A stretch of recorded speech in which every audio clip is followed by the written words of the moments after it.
श्री स्वामी समर्थ. तू अनोळखी तरीही सोबती या मालिकेमध्ये प्रेक्षकांनो सध्या खूपच असं खतरनाक वळण येताना आता आपल्याला पाहायला मिळणार आहे.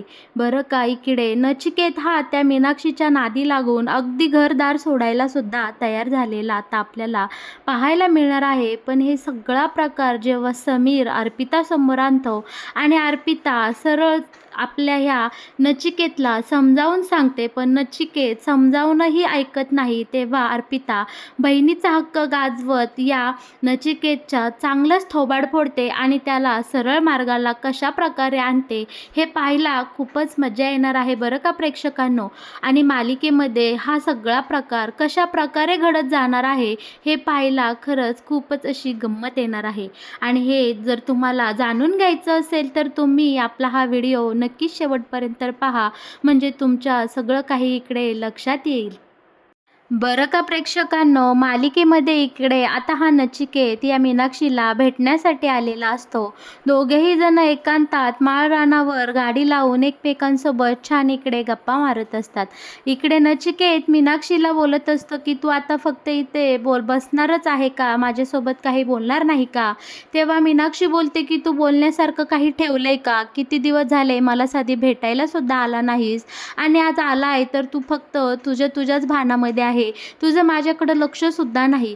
तेव्हा आता इकडे नचिकेत बोलतो, अगं मीनाक्षी तू मला समजून घे, माझ्या डोक्यामध्ये खूप काही प्रश्न चालू आहे आणि तुला माहिती आहे ना अर्पितासोबत जे काही घडलं त्यामध्येच खूप सारे दिवस निघून गेले. शिवाय त्या दिवशी बाबांनीही आपल्या दोघांना पकडलं असतं, पण कसं बसं वाचलो. बाबांना जर हे सगळं कळलं तर त्यांना किती वाईट वाटेल. आणि हे कुठं होत नाही तर आमची चाळ रिडेव्हलपमेंटला चालली आहे आणि त्या रिडेव्हलपमेंट जो काही बिल्डर आहे त्याने आमचं घरसुद्धा इकडे नाकारलं आहे. त्यामुळे आता सध्या आमचे राहायचे सुद्धा वांदे होणार आहे. आता एवढं सारं दुःख ऐकून इकडे लगेच मीनाक्षी ह्या नचिकेतसोबत गोड बोलू लागते आणि नचिकेतला बोलते, अरे बापरे, तू एवढ्या मोठ्या संकटात आहे आणि तू मला एका शब्दानेही बोलला नाहीस काय रे नचिकेत. तेव्हा आता मीनाक्षी इकडे गोड बोलून नचिकेतला चांगलंच घोळात घेते आणि सांगते की हे बघ नचिकेत, ते घर आहे ना तुझ्यासाठी खरंच पनोती आहे. त्या घरामध्ये तुला अजिबात चांगल्या वाईब्स येत नाही आणि तू आठव की त्या घरामध्ये तुझ्यासोबत काय चांगलं घडलं आहे. खरं तर तुझ्या मुलीचा जन्म झाला ही एकच गोष्ट तुला त्या घराने दिली आणि ही एकच गोष्ट त्या घरात तुझ्यासाठी चांगली घडली आहे ना. तुझं तुझ्या घरच्यांसोबत पटत ना, तुझ्या बायकोसोबतचं रिलेशनही सुद्धा त्या घरात चांगलं आहे. सतत सगळेजण तुला टोचून घालून पाडून बोलत असतात ना, तुझा जॉब मिळतो ना, काही तुझ्या आयुष्यात चांगलं घडतं. खरं तर आत्ता तुझ्या आयुष्यात तुझ्यासारखा हुशार मुलगा कोणत्या लेवलला पोचलेला पाहिजे होता, पण सध्या तुझ्या आयुष्यात काहीच नाही रे, तुझ्या हातात काहीच नाही. तुझ्या मागं फक्त पनोती आणि पनोतीच लागलेली आहे. माझं ऐकशील, मी तुला जे काही सांगते ना ते तू सिरियस घेऊ नको, पण मनापासून ऐक. खरं तर मला असं वाटतंय की तू हे सगळं सोडून द्यायला पाहिजे. तुझं घर, तुझी नाती, तुझी सगळी माणसं तू आता सोडून दे. आता घर आणि नाती सोडून दे हे ऐकल्यानंतर इकडे नचिकेत या मीनाक्षीवर चांगलाच पिसाळतो आणि बोलतो की काय बोलती, तुला कळतं का, तू काय बोलती, माझी नाती सोड म्हणजे ती माझा जीव आहे आणि माझं माझ्या घरच्यांवर खूप प्रेम आहे. तेव्हा मीनाक्षी बोलते, अरे नाती सोड म्हणजे खरंच तू विचार कर की तुझ्यासोबत त्या घरामध्ये काय चांगलं घडलं आहे, आठव बरं. आणि मला मान्य आहे तुझ्या घरच्यांवर खूप प्रेम आहे आणि तुझ्या मुलीवर तर तुझा खूप जीव आहे, पण त्या घरात तुझ्यासाठी जर काही चांगलं घडतच नसेल तर कधीही तू ते घर सोडून देणं योग्य नाही ठरणार का. अरे नचिकेत, समोरून तुला जर पॉझिटिव्ह एनर्जी येत आहे आणि तू त्या निगेटिव्ह एनर्जीलाच धरून बसला आहे तर तुझी प्रगती कशी होणार. काहीतरी कमवण्यासाठी आयुष्यात काहीतरी गमवावंच लागतं. त्यामुळे नचिकेत, मला तरी असं वाटत आहे की तू आता काहीतरी एक निर्णय घे आणि तुझं हे घाणेरडं घर, अपशकुनी घर तू सोडून दे आणि आयुष्यात पुढं चल, असं मला वाटतंय. नचिकेत, आपण दोघंजण लग्न करूयात आणि आपण दोघंजण वेगळं राहूया, आपलं राहूया. इकडे मीनाक्षीने बरोबर गोड बोलून या नचिकेतच्या मनामध्ये तिच्याविषयी जागा केलेली असते आणि तिची बायको, घरातले सगळे इकडे नचिकेतला कशा प्रकारे नाकारता समजतात त्याला त्याच्या घरामध्ये कशी इज्जत नाही, शिवाय तो ज्या घरात राहतो ते घरच त्याच्यासाठी कसं अवलक्षणी पनोती आहे, हे इकडे या मीनाक्षीने बरोबर आपल्या या नचिकेतला पटवून दिलेलं असतं. आणि तिने नचिकेतला आता तिच्या सगळ्या बोलण्यावर विचार करायला भाग पडलेलं असतं. नचिकेतने घर सोडावं असं तिने इनडायरेक्ट नचिकेतला सुचवलेलं असतं. आता यावर हा काय निर्णय घेणार हे पाहायला प्रेक्षकांनो खरं खूप मजा येणार आहे. बरं का, आता इकडे आपला समीर अर्पितासोबत बोलत असतो. अर्पिताला सांगत असतो की अर्पिता मॅडम, तुम्ही प्लीज मला सोडून कुठेही जाऊ नका. तुमचं माझ्या आयुष्यातलं स्थान एकदम अढळ आहे आणि तुम्ही स्वतःला असा त्रास करून घेऊ नका. तेव्हा अर्पिता बोलते की समीर, सगळेच बोलतात की मी तुम्हाला शोभत नाही. मी तुमच्या संसाराला लागलेली कीड आहे आणि मी तुमच्यावर ओझं बनून आयुष्यभर तुमच्यासोबत राहणार आहे. तुमचा स्वभाव खूप चांगला आहे, पण मलाच अक्कल नाही का मी तुमच्या आयुष्यातून स्वतःहून दूर गेलं पाहिजे असं सगळ्या माणसांचं म्हणणे आहे. म्हणूनच मी तुम्हाला सोडून गेले होते. पण जेव्हा मी तुम्हाला सोडून चालले होते तेव्हा माझ्या लक्षात आलं की तुम्हाला सोडून जाणं म्हणजे जणू काही अर्पिताच्या आयुष्यातून, अर्पिताच्या मनातून तिचा जीव, तिच्या शरीरातून तिचा जीव हळूहळू बाहेर पडणं असं आहे. नाही जाऊ शकले हो मी तुम्हाला सोडून आणि मी इथून पुढे तुम्हाला सोडून कधीही जाणार नाही. तेव्हा समीर बोलतो की अर्पिता मॅडम, चला खूप उशीर झाला आहे, आपण घरी जाऊया. आता अर्पिताला समीर हक्काने पुन्हा एकदा घरी घेऊन जातो आणि ते पाहून मात्र इकडे नीलांबरीला खूप मनस्ताप झालेला असतो. नीलांबरी रागारागाने या अर्पिताकडे बघत असते. अगदी पाणी पेता पेता तिला इतका जोरात ठसका लागतो अक्षरशः की तिला अर्पिताला बघून इकडे काही सुचतच नसतं. त्यातल्या त्यात आता ही नीलांबरी रागे रागे रूममध्ये जाणार असते तर अर्पिता स्वतःहून तिला थांबवून घेते आणि बोलते की आई, मी हे घर सोडून जाण्याचा खूप प्रयत्न केला, पण इथून पुढं तुम्ही माणसं आणि तुम्ही सगळेजण हेच माझं कुटुंब आहे आणि माझं जगण्याचा आधार आहे. मी तुम्हात कोणालाही सोडून जाऊ शकत नाही आणि तुमच्यापासून लांब मी राहू शकत नाही. प्लीज मला माफ करा आणि तुमची सून म्हणून मला स्वीकारा. तुम्हाला हवं तशी सून बनायचा मी नक्की प्रयत्न करेल. तुमच्या मनासारखं वागण्याचा मी नक्की प्रयत्न करेल, पण तुम्ही एकदा मला माफ करा. पण इकडे नीलांबरीच्या मनातून ही आता अर्पिता कायमची उतरलेली असते. तिला खूप तिचा राग आलेला असतो, कारण समीरने इकडे या नीलांबरीसोबत अर्पितासाठी खूप म्हणजे खूप कडाक्याचं असं मोठं भांडण केलेलं असतं.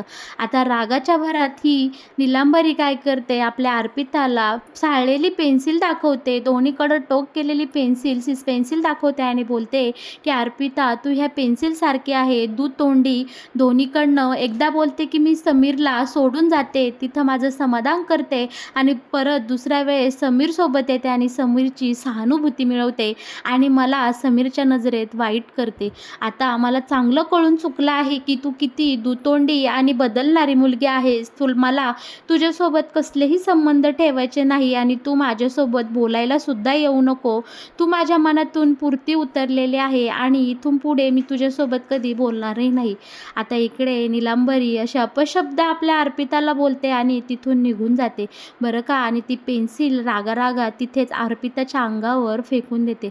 आपला समीर काय करतो, ही पडलेली पेन्सिल उचलतो आणि अर्पिताला दाखवतो आणि बोलतो की अर्पिता मॅडम, खरंच तुम्ही या पेन्सिल सारख्याच आहेत. दोन्हीकडून झिजता आणि सगळ्यांना फक्त तुम्ही चांगले कार्य देता, सगळ्यांसाठी फक्त झिजत राहता आणि त्यांच्या उपयोगी पडता.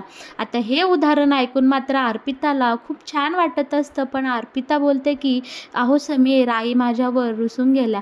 तेव्हा समीर बोलतो की ठीक आहे अर्पिता मॅडम, आईचं नेहमीचंच झालं आहे, आईला थोडा वेळ द्या, ती होईल नॉर्मल.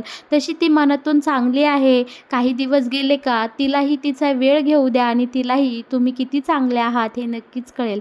मी जसं तुमच्या प्रेमात पडलो तसं एक ना एक दिवस आईसुद्धा तुमचा मनापासून स्वीकार करेल आणि तुमच्यातली हे मतभेद कायमचे संपून जातील आणि तुम्ही दोघीसुद्धा अगदी मायलेकीसारख्या या घरामध्ये वावरू लागतील.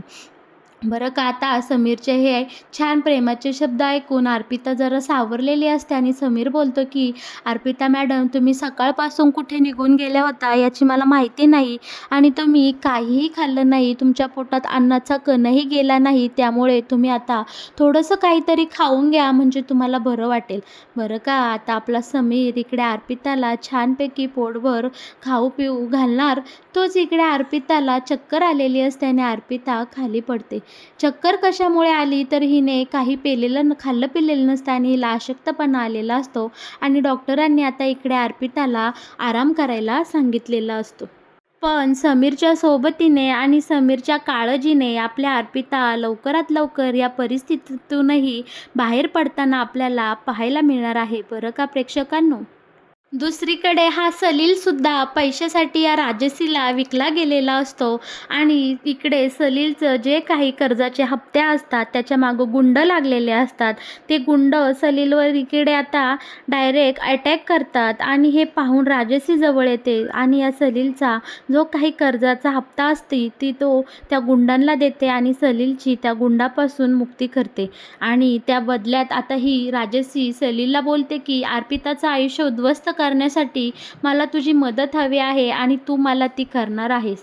आता पैशासाठी इकडे सलील या राजसीची मदत करायला सांगतो, पण इकडे राजसी डायरेक्ट बोललेली असते की अर्पिताची जीव तिच्या त्या बहिणी त्या निक्कीमध्ये आहे आणि आपल्याला त्या निक्कीचं आयुष्य उद्ध्वस्त करायचं आहे. आता हे ऐकून मात्र इकडे सलील नाही म्हणतो, नको बोलतो की मी तुला मदत करणार नाही. पण पैशासाठी इकडे सलील आता या राजसीला विकला जातो आणि राजसी म्हणून तसं आता हा करायला तयार होतो. आता बघूयात पुढे जाऊन मालिकेमध्ये निक्कीसोबत नक्की काय घडणार आहे. पण त्याआधी इकडे आता नचिकेतने जे काही ठरवलेलं असतं मीनाक्षीच्या बोलण्याचा नचिकेत इकडं सारखा विचार करू लागलेला असतो. आता घरामध्ये नचिकेतला सारखं मीनाक्षीचं बोलणं आठवत असतं की या घराने तुला खूप वाईट साईड वाईब दिले आहे, हे घर आणि घरच्यांना सोडून तू निघून ये बरं का. आता इकडे नचिकेतची बायकोसुद्धा नचिकेतला नेमकं त्याच वेळी घरामध्ये घालून पाडून बोलते, टोमणे देते आणि हे सगळं आता नचिकेतच्या खूप डोक्याबाहेर चाललेलं असतं आणि त्याला आता इकडे मीनाक्षीचं बोलणं अजूनच आठवू लागतं आणि तो फायनली असा निर्णय घेतो की या सगळ्यांना सोडून आता मी मीनाक्षीसोबत निघून जाणार आहे. आणि बरं का इकडे आता पुन्हा एकदा हा नचिकेत मीनाक्षीला भेटायला बोलवतो आणि तिला सगळं काही मनातलं सांगत असतो.